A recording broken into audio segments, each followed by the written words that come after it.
Good evening and welcome to Slam the Gavel, the show that tells it all regarding family court, other court issues, as well as CPS. I am your host, Marianne Petrie.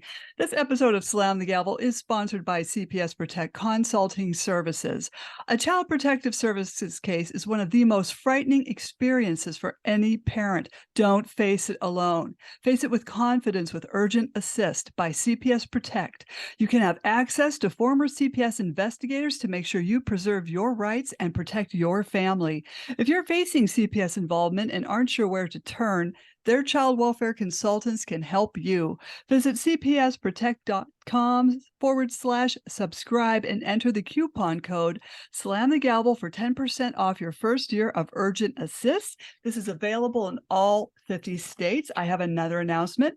Bradley's mother, Nargis Golan, passed away in the fall of 2022. Bradley is autistic and needs structured routine therapies. He receives for his autism 6 days a week. However, Italy just entrusted Bradley to the Italian social services. If he is ruled to go back, he will face the next 3 to 4 years in the Italian foster care system where he can't speak or understand the language. He will then be taken away from the only family he has ever known, and we have Judge Ann Donnelly to thank for this. Please call Governor Hochul, New York State, 518-474-8390. That's Governor Hochul, 518-474-8390 to please keep Bradley here safe in these United States. Hashtag keep Bradley safe. Also, please go to the site, pleasedoyourjob.com, and sign the petition. That's pleasedoyourjob.com. Sign the petition. And I have a return guest on. I have Tim Goldich back on. I had him last on April 23rd of 2023, season 4, episode 80. Where we discuss the elements and aspects of the history of witchcraft and other historical events that affected the genders. And today we're going to talk about how it all balances out between women and men. And I welcome you back, Tim. How are you on this Sunday? Wonderful. It's great to be back, Marianne. Yeah. Awesome. We have a lot to talk about. We do. All right. So it all balances out. First thing I'll say about that is it all balances out. It's just 4 words. Sounds simple, but it's not. It's not simple at all. It's very complicated. There's so many ways of looking at this phrase, it all balances out. One way of looking at it is that if you just look at the history of the world, all over the world, how about we call it even, you know? Yeah, there's so many things to say about it all balances out as a reasonable sort of outlook on gender. So let's take a look at the 3 main objections. So the first main objection is that it's false, but it does not all balance out. And it's false either because men have the power and women are the victims, or it's false because women have the power and men are the victims. And both sides can make their case. If you look at gender realities, it plays out along the respect axis, then that will support the idea that men have the power and women are the victims. If, however, you look at gender reality as it's played out along the love axis, then it all flips around. Then you can make a really strong case that women have had the power and men have been the victims.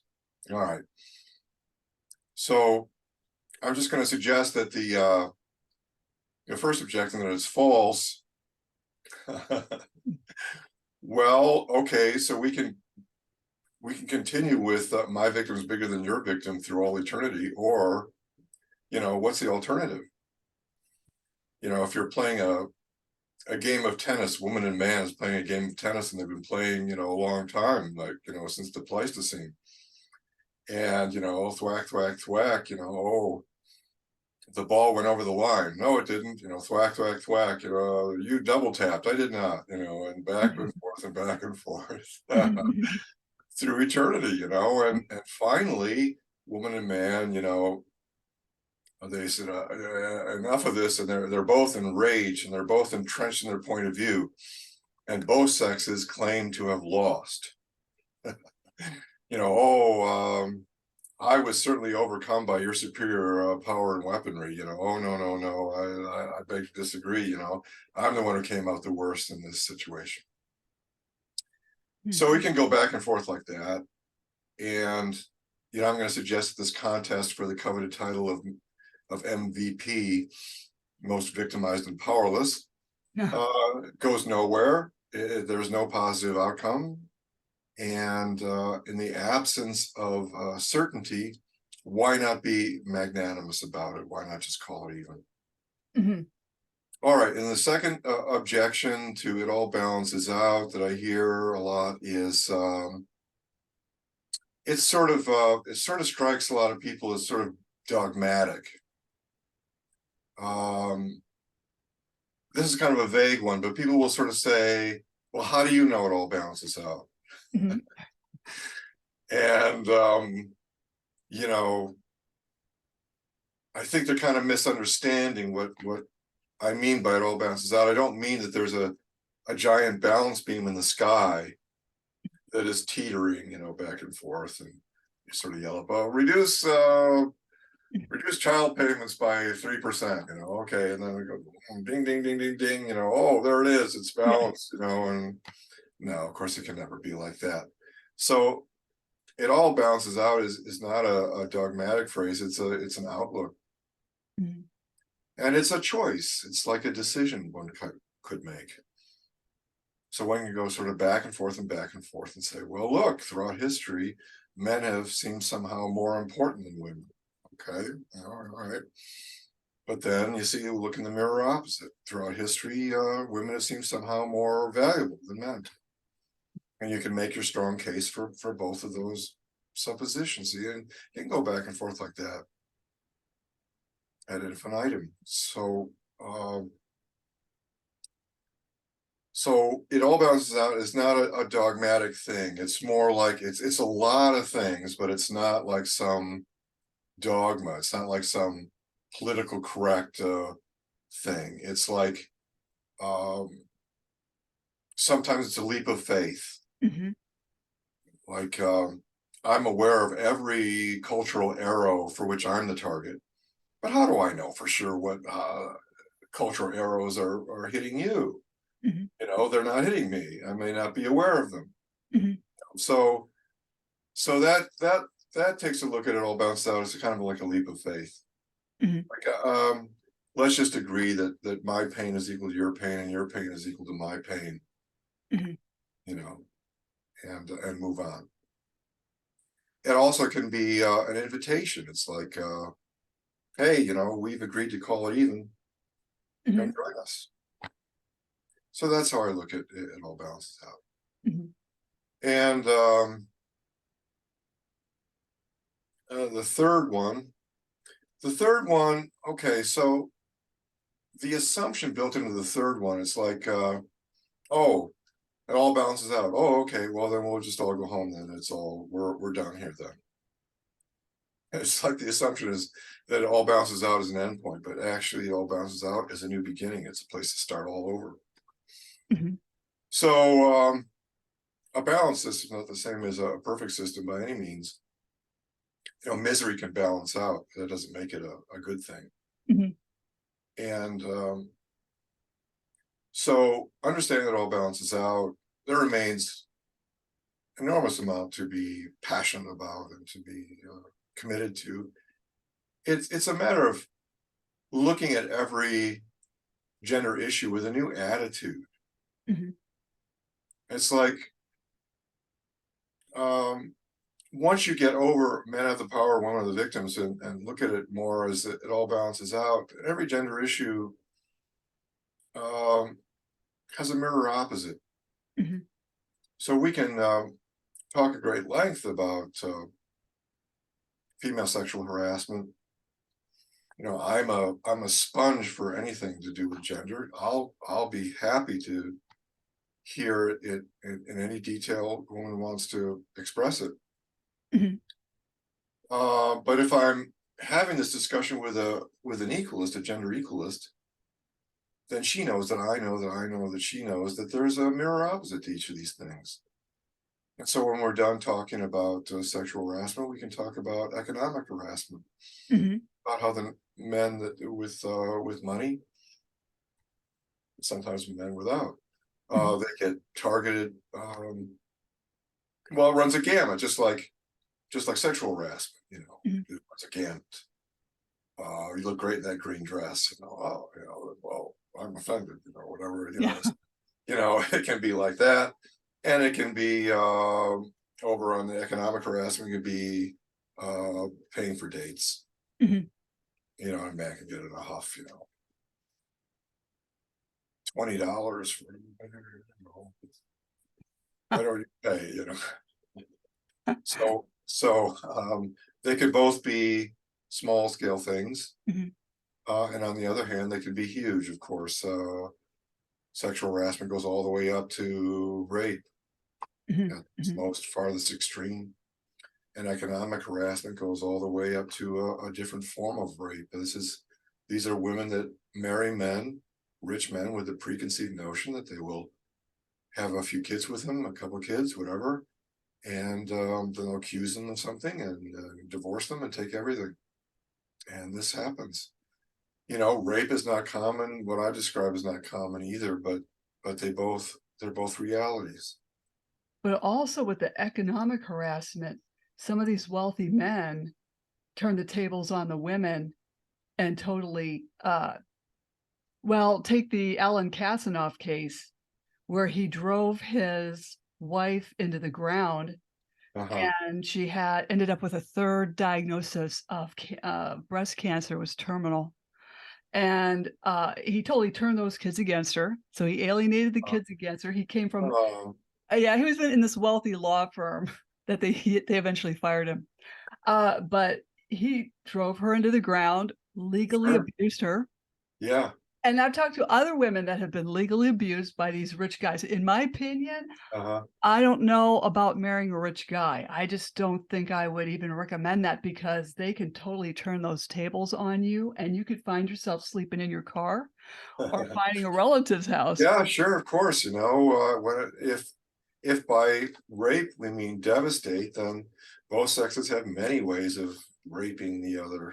Yeah. You know, it's a battle of the sexes, and there's some very, very nasty things going on out there. Mhm. Mhm. Um, but but the sort of femme fatale is no complete myth either. So that happens too. Oh, Everything yeah. happens. There's 7 billion of us, so I mean, anything that can happen is happening out there. But I think it's more often young women that prey upon the lonely old man. Mhm. That's my judgment anyway. Or a naive young guy, Yeah, because you could raise your kid to be a really nice young man, but you're not teaching him what he needs to know about these predators. yeah, Or even your daughter, you gotta teach them about these personality disorders, and no one's doing that, and this is why we have all these problems that we have. yeah. Right. That's a lot of it. Yeah, mental illness not being taken care of, not being looked. Yeah, So so where was I? I'm sorry. So it's not an endpoint, so it's a new beginning. So uh it's a matter of, all right, so like anorexia. Mhm, So as seen through a gender political lens, at least, that could be described as women taking a self-destructive, sometimes fatal path in their efforts to achieve a societal ideal, mhm, the Barbie doll figure.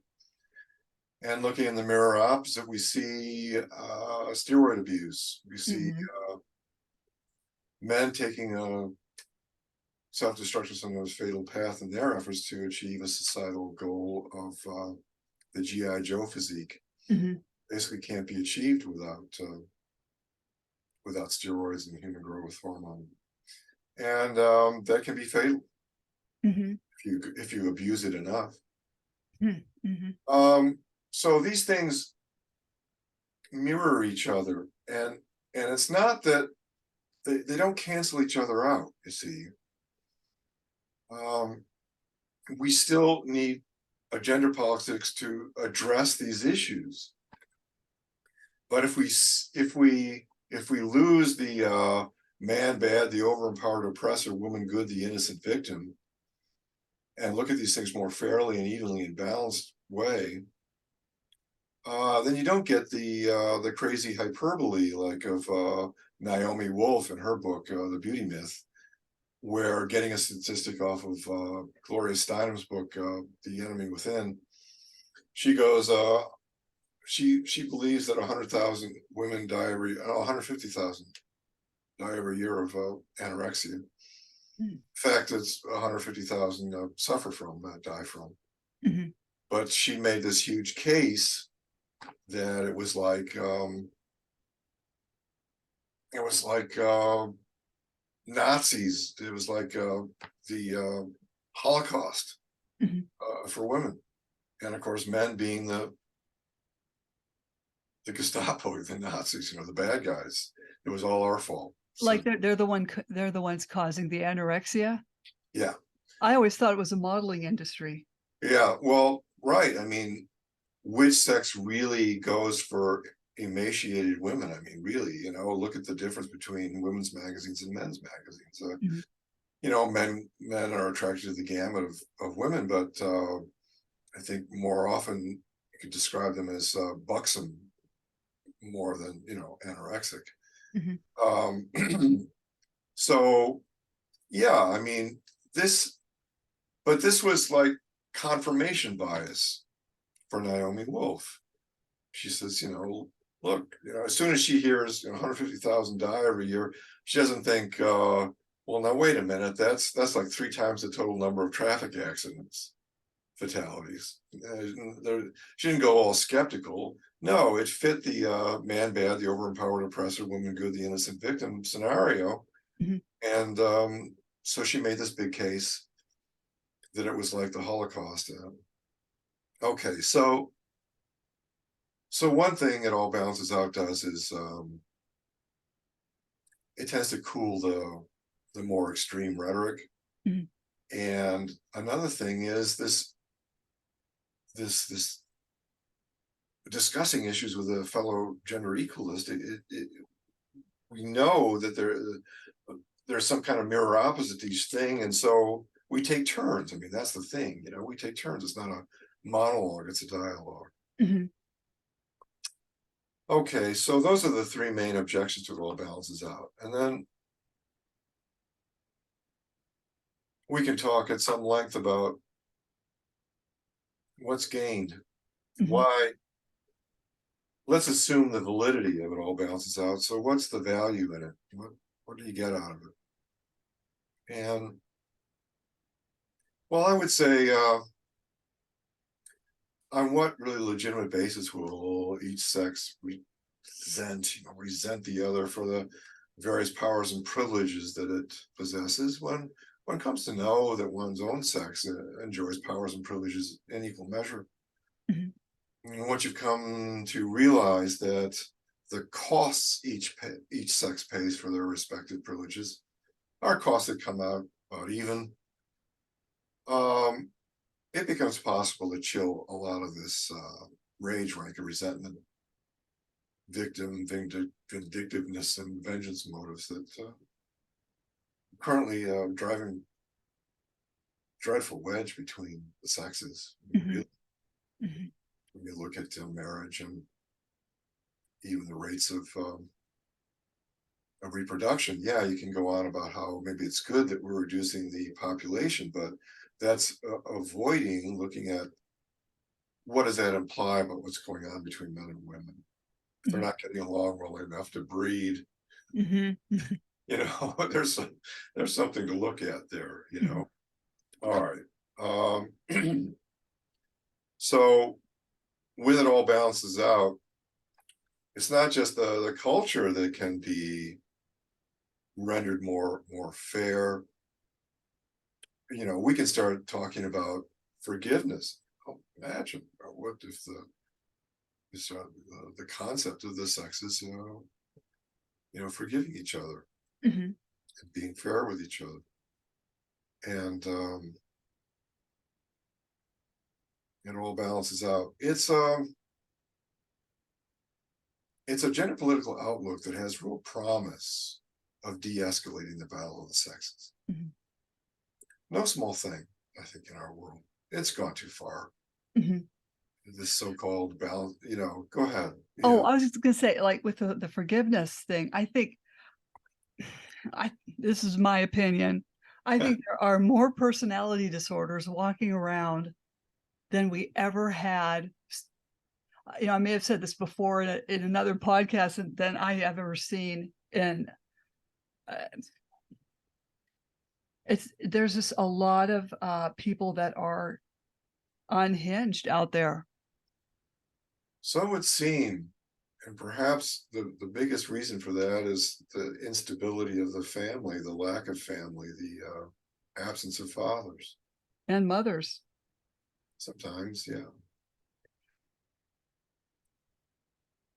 And what we're finding is that, well, on my podcast yesterday, I had Brian Vukadinovich on, and he was explaining how the courts are now taking kids away from the mothers because of, and I had said, well, I had heard on an earlier podcast with somebody else that the pendulum had swung back because the fathers were getting screwed over for what, 30, 40 years.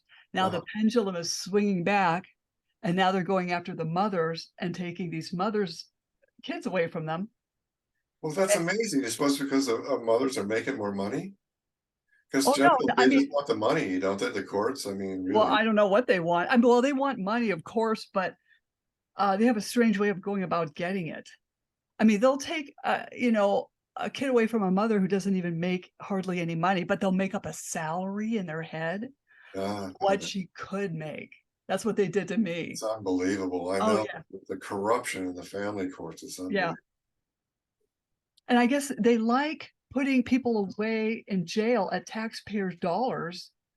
I don't know, to prove a point, to get more money, to extort money from their relatives, to pay the purge of Yeah, right. I suppose if you make the threat big enough, people will somehow scrape the money together, even if they have to beg. Oh yes. Yeah.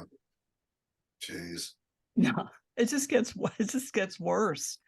Yeah, Uh my understanding is like if you stand up and say, Judge, Your Honor, the law states this, this, and that, it just gets slapped down. It's like he doesn't even want to, he or she, I don't want to hear don't tell me, what the law is. yeah. Or they would he would threaten me. He would say, "Do you want to go up to the fourth floor?" That's a sheriff's department. It's like I heard that probably 4 times. He didn't like me speaking up and knowing what I was talking about. Oh, bet. I'm But sure. you I'm know, like sure. I did a podcast with this dad, Jim Shock. He's really getting screwed over. He's a good dad.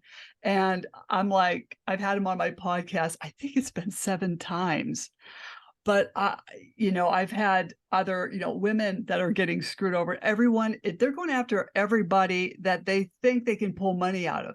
I think it's like it's who makes the most money or who they think has the potential to make the most money. Ah, Even though my oh, ex was a vice president of a company, though he lied by omission to the court and told them he was a floor manager.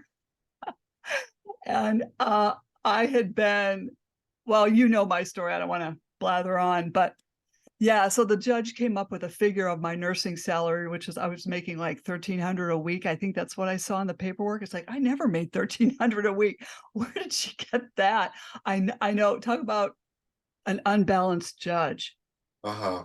Then they're calling the target parent, whether it's a father or mother, crazy.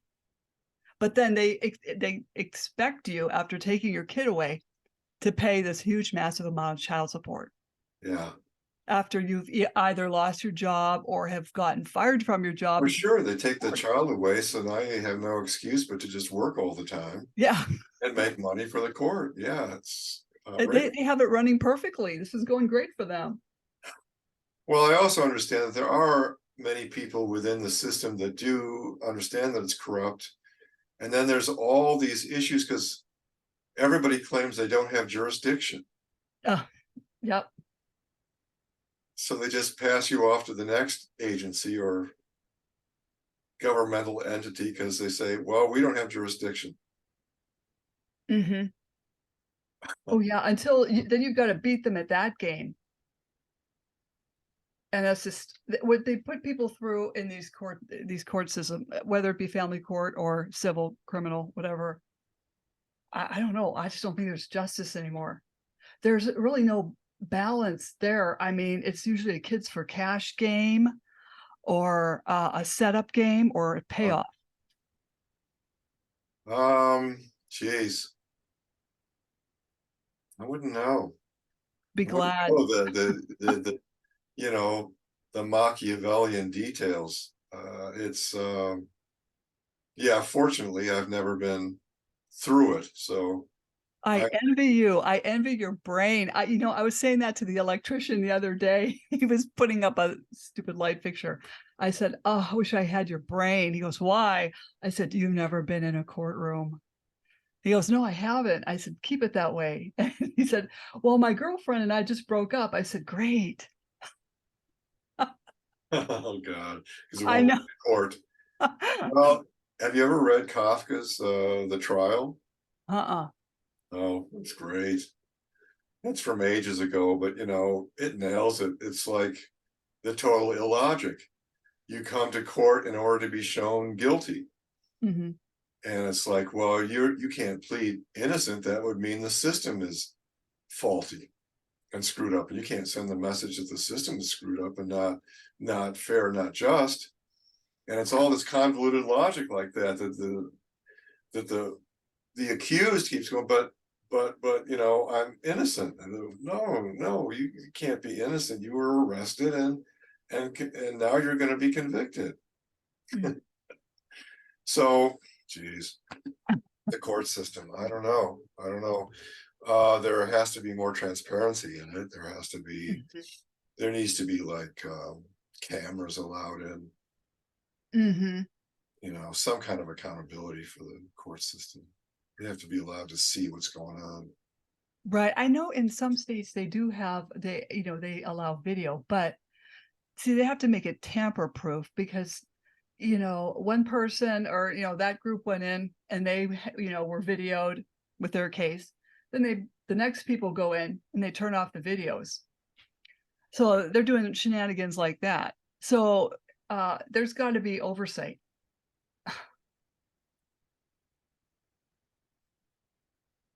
I don't know. Well, get back to all balance out. Let's I invite everyone out there to imagine a world in which the default, your basic assumption is that male power is equaled by female power, and female power is equaled by male power. And that throughout history, the sexes have been equal partners, playing an equal overall force of influence in the human system, equally responsible for outcomes. And in order to understand these things, we have to understand the facts of male victimization, Mhm. the high suicide rate, the high rate of at-work fatality, homelessness, imprisonment, and on and on and on. And we have to understand female modes of power. So this isn't women who are senators and CEOs. Those are women that just happen to be wielding a high-end form of female power. So what I'm talking about historically and still to the present is things like beauty and sexual power and moral authority and motherhood power Mhm. and the greater power to elicit empathy. Mhm. I believe is the power that raises only female concerns to the level of major societal concerns. And also an immense power to shame the would-be hero in the man. Mhm. And yeah, there's a lot of these kind of powers. They're subtle, and they're not what feminism would choose to define as power, Mhm. but they're powers that men must contend with, and they're powers that toward which men are extremely vulnerable. Do you think, like I know people say, oh, well, patriarchy, but patriarchy has hurt men and women. Feminism has I would hurt say men it's and hurt. women. I would say that what I'll call the major census, the female consensus, the sisterhood, has done more to harm women than the patriarchy has, and I think the patriarchy has done more to harm men than the major census has. But it's all in how you look at it. But yeah, you know, if you hold women accountable, you have to look at how women have shamed each other. Mhm. You know, both sexes have shamed their own sex Mhm. for stepping out of line with how they're supposed to be and how they're supposed to behave and how they're supposed to act, you know. So, of course, men are merciless with men that are effeminate, Mhm. and women can have traditionally been pretty wicked toward Mhm. men who are women who are masculine. Mhm. So, Yeah. so we have to look at how each sex has acted out as its own worst enemy at times.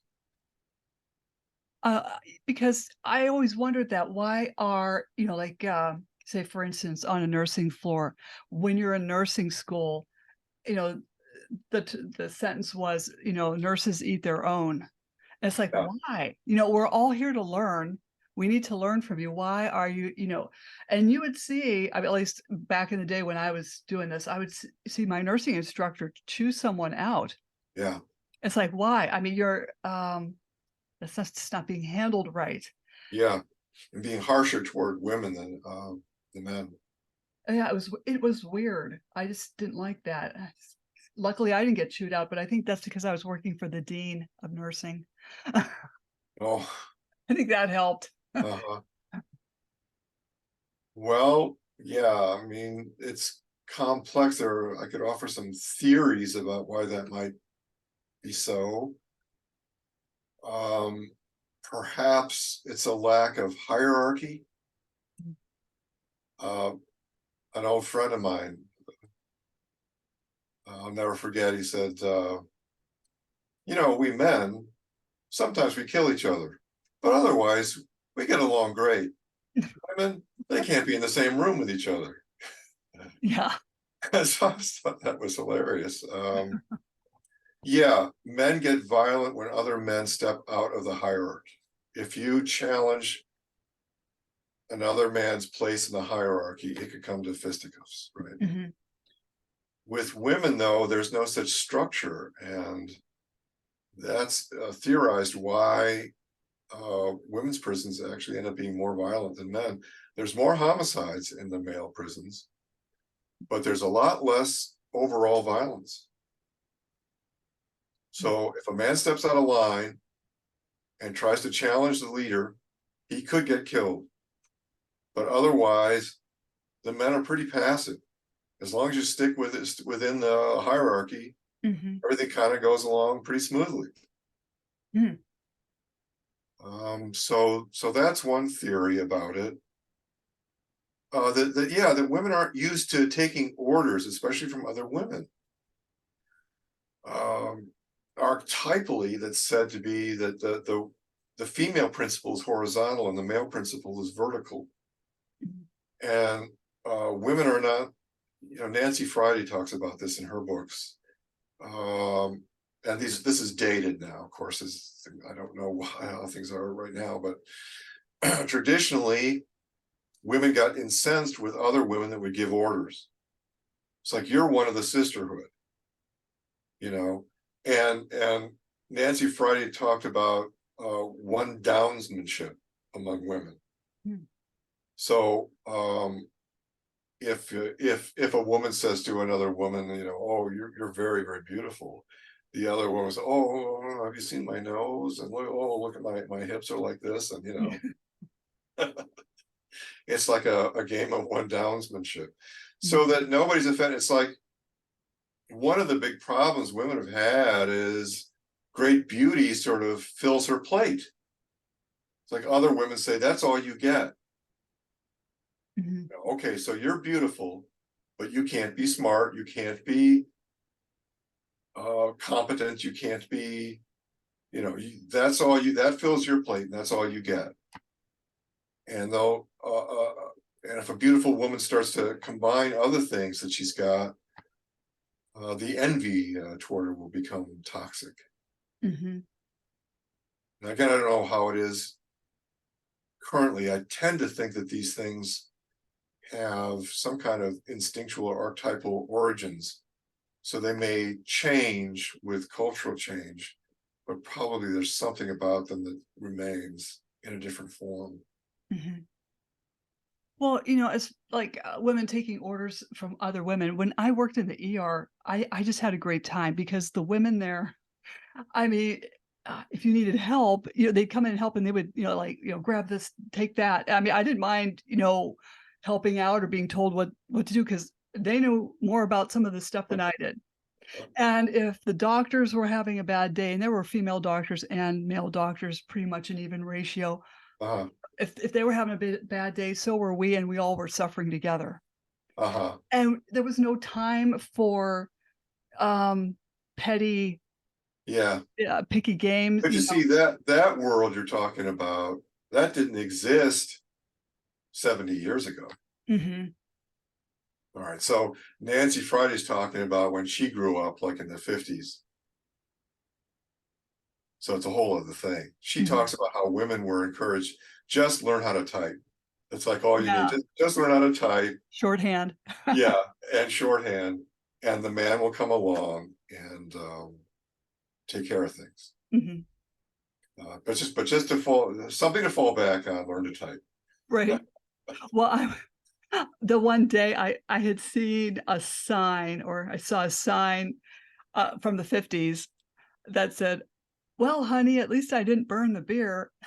Yeah, So I accidentally burned hamburgers. Don't ask me what happened. I got caught up in a call or something. And so my husband gets home, he's like, hamburgers that are like burned to a crisp. And I yeah. said, "But honey, at least I didn't burn the beer." Right, Mhm. right. So you have domestic skills. It didn't burn the beer. Yeah.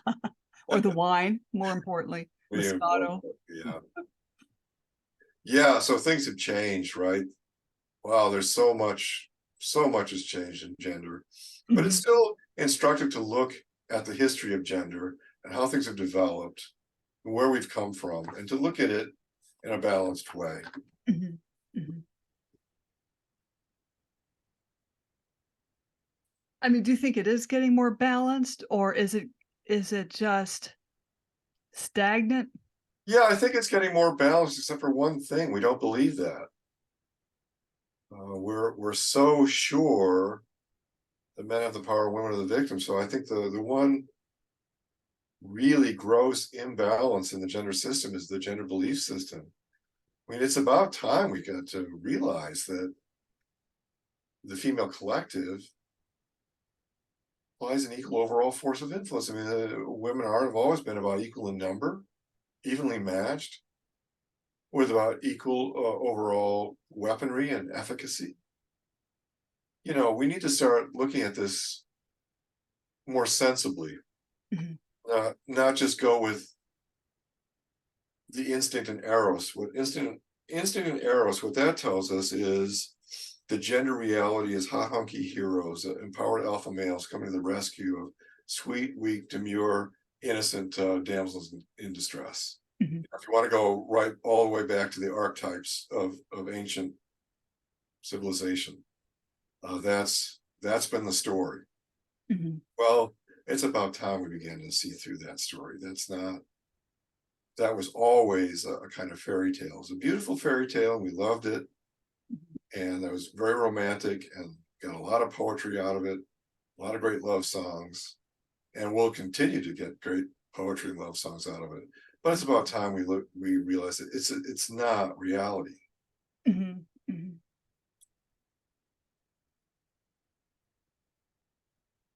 Well, I think some people raise their kids thinking, like, they take their kids, to weddings and, oh, someday you'll be a pretty bride wearing this white dress and going down the aisle. You know what I mean? Fill the kids' heads with this, Yeah. motivation to do this. That's fine, but you've got to marry the right person. It's not in a big rush to get married and have the big day. You got to have the right things in place, the right person that respects you and honors you, and you respect him and honor him. And you're two peas in a pod, not this opposites attract crap. Right, but without some gender polarity, the sparks don't fly. I mean, can't there be all right, so let's look at royalty. The English, the British, they love their royalty, right? I mean, they're Yeah. crazy for their royalty. They no longer believe that the king or queen or whatever it is rules by divine right. They don't believe that there's blue blood as an actual objective real thing. They just enjoy the pageantry, the romance, the poetry, and the soap opera of royalty. And but then they kind of shake your head and come back to reality. Why can't we be that way more with gender, so we could have some of the sweetness and sentiment of gender without just without taking it so seriously. Mhm. It's all just for fun. Mhm.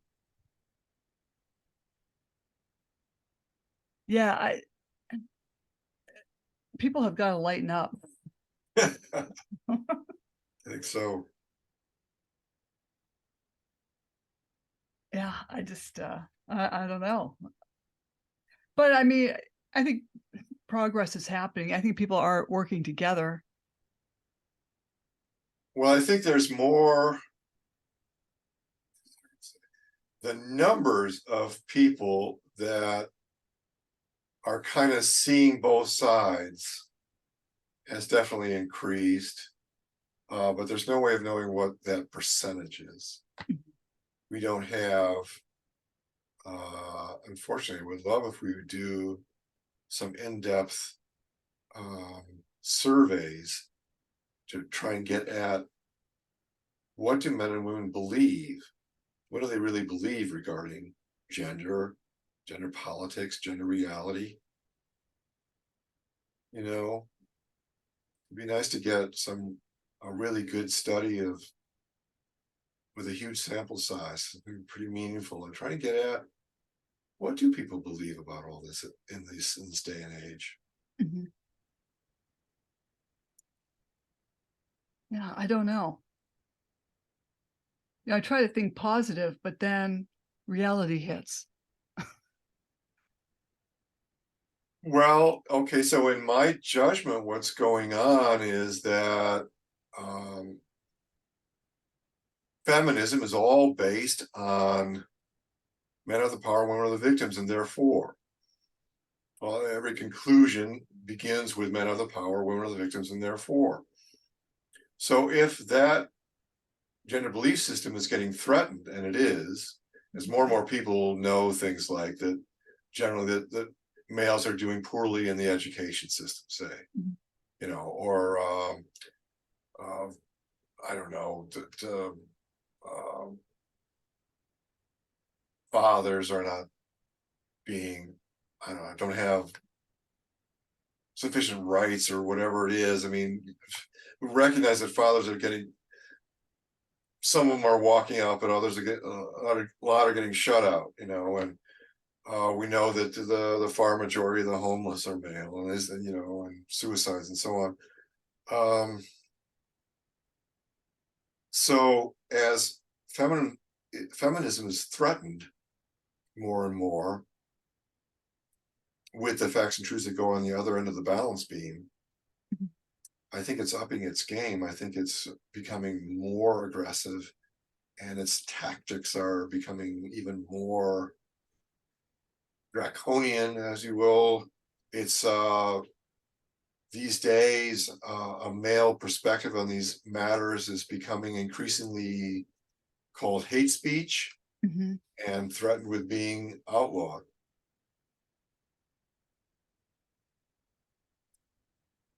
So Mhm. it's hard to, I think understanding gender in more balanced ways must come eventually, but I couldn't predict when. I don't know. Is it getting better or getting worse? It's hard to tell. We have all this woke in Hollywood. Mhm. Um, oh, like the new Rings of Power. I guess they spent almost $1 billion making it's a TV show for Amazon. Mhm. And my understanding is it's done very poorly. Mhm. And it stars a reimagined Galadriel as what I'll call the strong female caricature. So she basically has no flaws. She can do absolutely anything. She can do anything the first time. She can do every manly thing better than men. And she doesn't really have much of a personality. She's not very likable. She's not very relatable because she doesn't have flaws. Mhm. And she doesn't really have deep character interactions because she doesn't really need anyone. And this to me is probably feminism going a bridge too far. Mhm. And I think there's going to be a backlash to this. We Mhm. got the new Indiana Jones movie and the Phoebe, whatever her name is, the actress. Yeah, it's a similar thing. Um, so Harrison Ford's character, Indiana Jones, so he's old and he's kind of feeble in the thing, in the new, and she basically calls all the shots, and she takes charge. And what's the problem with that? Well, depends on how you look at it, but why can't, if she's going to be the hero, why not give her movie? Uh, Mhm. uh, why downgrade Indiana Jones just so she can be the new Indiana Jones? Um, and a lot of the fan base of like Star Wars and Lord of the Rings and Raiders of the Lost Ark, um, they've had it with that whole thing, the gender swap, the whole 110-pound woman slaughtering, 50, 220-pound men. Mhm. Come on, can we be a little more credible? It just, see what it looks like is it's just playing out an agenda. It's like it looks like Kathleen Kennedy, who's in charge of Lucasfilms, Mhm. is just kind of projecting her fantasy into the whole thing. Mhm. And so I want, Rey to defeat the Sith Lord the first time she ever picks up a lightsaber. Mhm. And well, do a compare and contrast between the character of Rey versus the character of Luke Skywalker. Mhm. So Luke begins this callow youth. He's impulsive. He gets himself into trouble. He'd end up dead if it weren't for the protection from older and wiser Obi-Wan Kenobi. And he wouldn't become a Jedi without the wisdom of Yoda. And he has to fight his battles. He has to lose. He even loses a hand. He goes through this whole hero's journey. So by the end, he becomes a Jedi, but only in the third film. Rey has no such journey, no character arc. She doesn't grow up or become mature throughout the course of the three films. She starts out right, virtually perfect from the beginning. And she doesn't really need anybody. Nobody mentors her. She goes to Luke Skywalker for mentoring, but they've written Luke Skywalker now as an embittered old man who's given up, and So he doesn't want to mentor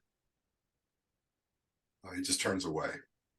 So it doesn't make any difference because she can do anything anyway. You know, she can fix the Millennium Falcon and, you know, anything. Well, that's not a character. Mhm. That is not, that's a feminist revenge fantasy. That's not a character. We can't relate to Rey. We can love Luke Skywalker because we've watched him grow up. You know, we've watched him act out and be wrong and be silly. You know, these things are endearing. Uh,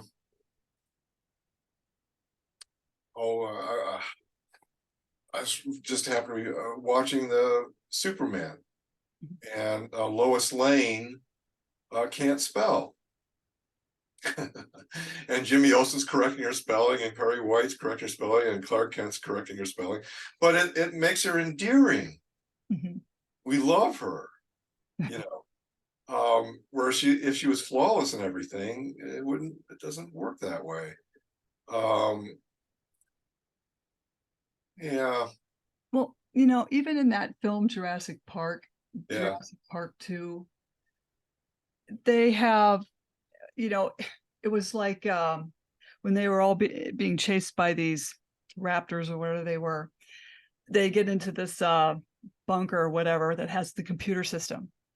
And the kids know how to run the computer system. yeah. So they're smarter than the adults. I'm glad you bring that up because you know what that points out? It's the condescension in it. Yes. We know damn well that these little 8-year-olds do not know how to work the computers like a professional. But it's a convention, and it always has been in films, that if an adult and a child square off, Mm-hmm. the child's going to win. It's just a convention, you know, that we're used to. Mm-hmm. Well, it's not that much different when a man and a woman square off and the woman always wins. There's an element of condescension built into it. You know, we don't see her training, we don't see her spending hours and hours and hours a day working to get her black belt. She just suddenly has this ability, and you know, we call BS on it. You know, it's not, the BS meter is going, you know, like Yeah. that. You know? And so while the intention may be to flatter the woman and make her look all great and wonderful, but there's an element, and we all see it, it doesn't go by any of us, that there's an element of condescension, of let the female win, just like let the child win. Mm-hmm. And you know, it doesn't work. We don't really respect these kind of female characters that are just fantasies. So why does it work in reverse, you could say? So why does it work when Superman is perfect in all things? Mm-hmm. Well, here's one of the asymmetries here. Superman is a hero to both sexes. By being Superman and flying Lois Lane around the city with his cape flapping in the wind, he turns her on. I mean, she's blown away, like erotically blown away by this. And women in the audience, the first time you see Superman in full regalia, mm-hmm. They go, ah. Yeah. So there are just differences in how men and women work. And so part of the reason that the flawless male character works because he turns on the women. Mm-hmm. He's an erotic figure. And he doesn't intrude on her territory, really. Yeah, Christopher Reeve was hot, pretty damn beautiful. Yeah, I yeah. mean, you know, but it was a male form, and I mean, she was still the object of I don't know. She sort of still had the beauty, because I mean, he gives up his powers for her in the second movie, right? I mean, he's really bested with her, and in in terms of the interpersonal realm, in terms of nurturance, love, sweetness, innocence, purity, motherhood. She's still got those things. He doesn't actually have everything. Mm-hmm. And so he's blown away by her too, really. And you know, when he's tasked with saving some other woman first before he's allowed to save Lois, and he doesn't get to her in time, and she's died. Well, for your superhero, that's not good. There's no excuse. He can have no excuse. Mm-hmm. He must save Lois. So what does he do? He goes up in the sky and he turns back time. His father says, "You may not you may not interfere with human history," and he does it anyway. He breaks the law, and he turns back time to save Lois. I mean, because he's got to be able to do anything to save Lois. Lois can't just die at the end of the movie. What kind of hero is that? See, Mm-hmm. so there's differences between men and women, how things work.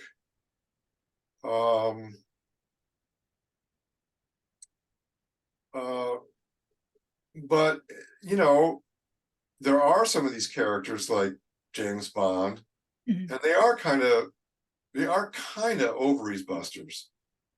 Mm-hmm. You know, in the sense that they have such animal magnetism, such male beauty, Mm-hmm. that they blow the women away. He blows the women away, and they can't resist him. And so that's like an ovaries buster thing. Yeah. But that's protested, you know. We know that, and we protest that, and feminism has pointed it out. So you know, we do know that. So I guess it's kind of just happening now with certain infinity being female characters that are getting protested in the same kind of way as James Bond was protested in his day. He just kind of had it all, and women were very turned on by that, though. I mean, that's again that asymmetry, but he's been protested, and the new James Bond isn't like that anymore. He's not going around seducing one woman after another. They don't do that anymore. So there have been changes like that. They don't really quite go for that level of male chauvinism anymore. You know, that's but we're doing the female chauvinism at kind of full tilt with some of these characters in these modern movies, and Mm-hmm. it deserves to be protested in the same way. Well, James Bond was also a protector.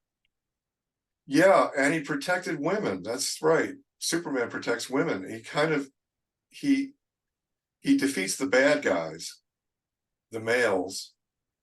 So in that sense, he's sort of on the side of the feminine and protecting the feminine, and defeating the bad guys, the bad masculine. And James Bond did some of that too. You know, he also tried at least to protect the women. I mean, James Bond was a jerk. I mean, Oh, come on. He's he's one of my wonderful. I favorites. mean, we love him for this. It's a total male fantasy, and it's great. You know, He dresses sharp. Come oh, on. he sure, of course he does. Of course he does. He's a babe magnet. You know, Yeah. well, clothes make the man, and so Yeah. he's in these incredibly tailored suits. I mean, those suits probably cost a fortune. They put him in, you know, and he's suave, and he's brutal. Oh, Sean Connery, incredible. Mhm. He was a genius in those things. You know, he didn't become a great actor. He was a great actor right from the beginning. His Mhm. James Bond was a masterpiece. Oh, Daniel Craig was as well. Yeah, no, he's also very good. Yeah. And also in the movie Spectre, he did get in the beginning of the film, he did get that woman to safety because they bumped off her husband and they were coming after her. Uh-huh. So he had alerted the our CIA or whatever to go get her and get her to safety so she wouldn't get bumped off. Uh-huh. Uh-huh. I'm trying to think of when Sean Connery saved a woman in particular. Must have been in there a few plays, but not so much. You know, he was pretty ruthless. Yeah. Well, even in the last James Bond with Daniel Craig, he got, the women to safety before the whole island blew up. Well, that's And what a went hero's down with supposed the to ship. do, of course. Yeah. That's what a hero's supposed to do. Mhm. Yeah. See, by contrast, we have the star of Atomic Blonde, Charlize Theron. Am I pronouncing that Yeah, right? Charlize Theron, Charlize. I don't know, something like that. Yeah. Well, she's like imitating John Wick. She's going around headshots, just blowing away men. I have no idea, but 3 or 4 dozen of them, I suppose, throughout the movie. It's basically a kind of violence porn, Yeah. just like John Wick was.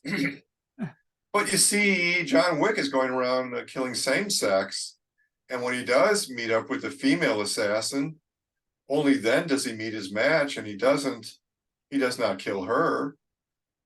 No, just headshot for her. But in Atomic Blonde, she's going around just blowing brains out of all these men. Well, yeah, because she was mad because I know, but it's opposite sex. You see, she's not going around headshots to a bunch of women. Like he's only killing his own kind, men, but she's killing opposite sex. She's going around killing. So both sexes are killing men. You see.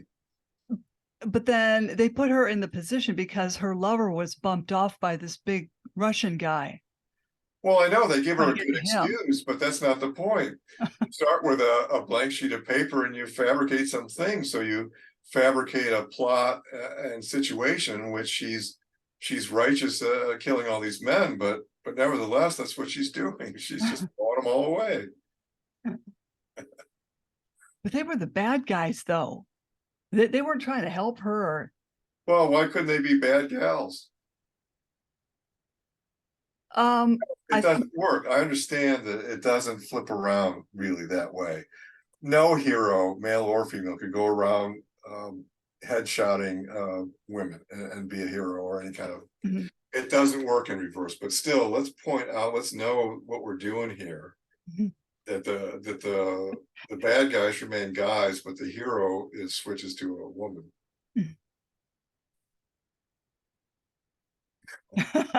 We didn't know this conversation was going to turn out like. No.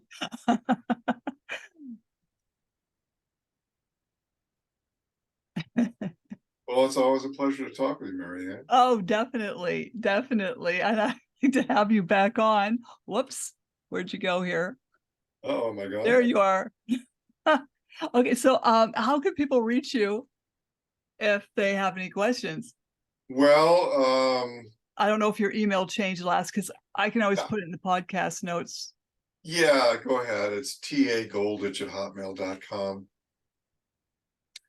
And yeah, I spend a lot of time on my Facebook page. We are Gender Equalists. Okay. Well, hey, don't jump off. Slam the Gavels podcast, help the public understand what really goes on in these family courtrooms. I am your host, Marianne Petrie, author of Dismantling Family Court Corruption, Why Taking the Kids Was Not Enough, and Cry Out for Justice, Poems of Truth. Please join us again here in the future with Tim Goldich and other exciting guests. Thank you so very, very much, Tim. Thank you, Marianne. It was a pleasure to be here. Thank you.